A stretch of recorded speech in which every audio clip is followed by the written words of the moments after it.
Ahojte gurmáni, vitajte v ďalšej časti videí, v rámci ktorých vám prezentujem jednotlivé chute Gentle Jam. Dnes to bude rýchle, dnes to bude malinové, pretože som si pre vás pripravila jeden nealko-malinový produkt a druhý alko-malinový produkt. Inak, mimochodom, máme 3 nealko produkty.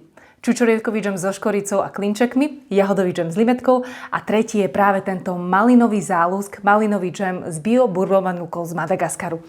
Idem ho ochutnať, aby ste ho navnímali aj vy. Konzistencia tohto produktu je taká jemne hustá a vôňa je neskutočná, čisto malina. Inak taká perlička, vo vnútri sa nachádza až 167 gramov ovocia na 100 gramov výrobku, čo je absolútny nadštandard. A chuťovečka, prosím pekne, je neskutočná.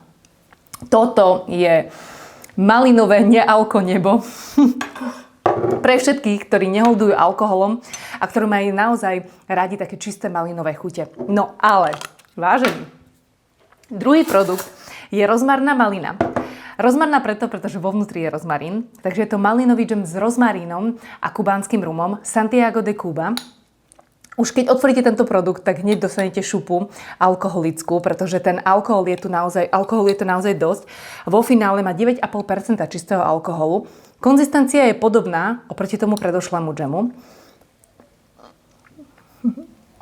Mňam! Ja viem, že to hovorím pri všetkých džemoch, ale toto je jeden z mojich favoritov v rámci nášho portfólia. Ideálna kombinácia, divina, telacina, kačacina, sviečková, akékoľvek syry. Mňam, mňam, mňam. Toto je zase mňam pre všetkých, ktorí neholdujú. 2 malinové džemy, 2 gastronomické nebá. Tak ochutnajte a dúfam, že sa uvidíme pri ďalšom videu. Majte sa pekne.